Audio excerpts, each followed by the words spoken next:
Madura tidak hanya dikenal sebagai pulau garam, namun pulau yang memiliki luas wilayah sekitar 5.379 km juga kaya akan sejarah, terutama penyebaran agama Islam yang salah satu buktinya ada di Pasarean Batu Ampar.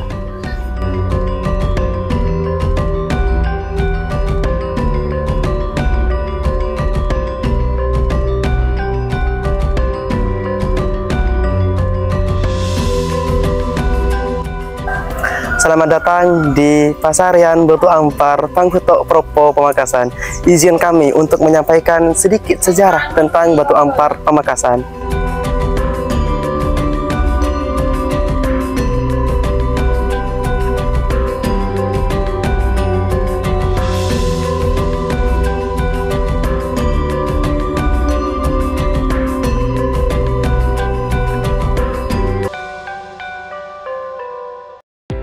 Batu Ampar berada di sebuah kompleks pemakaman yang berjarak 15 km dari pusat Kabupaten Pamekasan. Nama Batu Ampar ini berasal dari bahasa Madura yaitu bato, yang berarti batu, dan ampar yang berarti hamparan. Orang di Pulau Madura biasa menyebut kompleks pemakaman sakral itu dengan sebutan Pasarean Batu Ampar. Letaknya ada di Desa Pangbato, Kecamatan Propo, Kabupaten Pamekasan. Asal-usul pujuk Batu Ampar, Pamekasan berawal dari sebuah kisah seorang ulama di Bangkalan, Madura yang bernama Said Husain. Konon pengikut dan santri Said Husain sangat banyak karena kealiman dan karomah yang dimiliki beliau. Meski begitu, Said Husain tidak terlepas dari fitnah orang yang membencinya.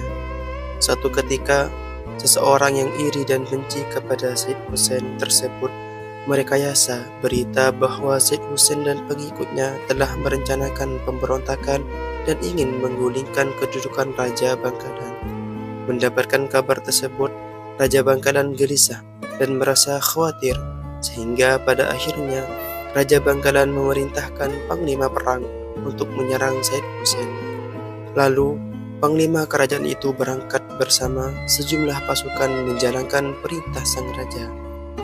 Sesampainya di tempat tinggal Said Husain, panglima perang kerajaan Bangkalan tanpa berpikir dan tanpa bukti yang kuat langsung membunuh Said Husain yang lagi beristirahat. Konon jasad Said Husain dikubur di perkampungan tersebut. Setelah membunuh Said Husain dengan kejam, panglima dan sejumlah pasukan kembali ke kerajaan dan melaporkan kepada Raja Bangkalan bahwa Said Husain sudah dibunuh. Berselang beberapa hari dari wafatnya Said Husain, Raja Bangkalan baru mendapatkan informasi bahwa rencana pemberontakan yang akan dilakukan Said Husain itu tidaklah benar. Hal itu fitnah yang dilakukan seseorang yang iri dan benci kepada Said Husain. Kondisi tersebut membuat Raja Bangkalan menyesali atas perbuatannya terhadap Said Husain. Raja Bangkalan pun bingung dengan cara apa dirinya menebus kesalahannya itu. Atas penyesalan itu, Raja Bangkalan berinisiatif untuk memberi gelar kepada Said Husain dengan sebutan pujuk Banyusangka. Said Husain meninggalkan dua orang putra, pertama bernama Abdul Manan dan kedua bernama Abdul Rahim. Setelah peristiwa tragis yang menimpa Said Husain, putranya Abdul Rahim melarikan diri dan menetap di desa Pira, Bangkalan hingga wafat dan dikenal sebagai pujuk Pira. Sementara itu, Abdul Manan mengasihkan diri ke hutan di perbukitan Batu Ampar, Pamekasan, dan bertapa di bawah pohon kosambi selama 41 tahun. Ia ditemukan oleh seorang gadis yang sedang mencari kayu bakar, lalu dinikahkan dengannya oleh sang ayah. Ajaibnya, pada hari ke-41 pernikahan, sang istri sembuh dari penyakit kulitnya dan menjadi cantik jelita. Mereka dikaruniai dua putra. Setelah lama berdakwah, Abdul Manan wafat dan dimakamkan di Batu Ampar dengan gelar pujuk Kosambi.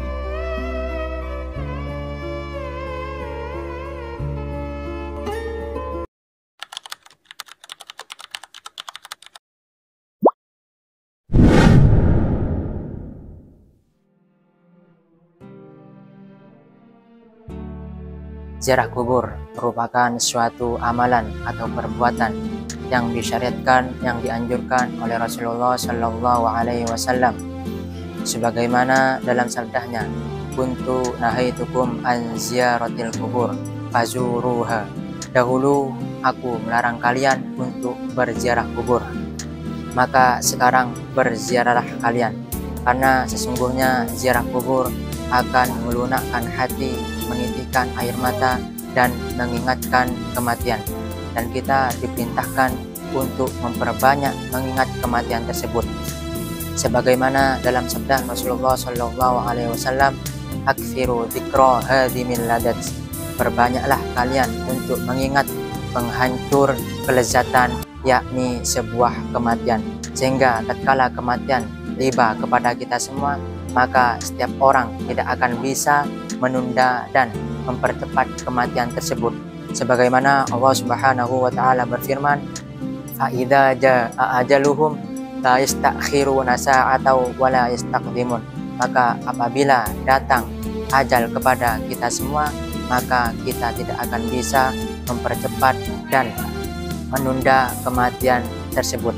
Adapun salah satu doa yang dianjurkan tatkala kita berziarah kubur, yakni "Assalamualaikum ahlad diyar minal mu'minina wal muslimin wa inna insyaallah bikum lahiqun.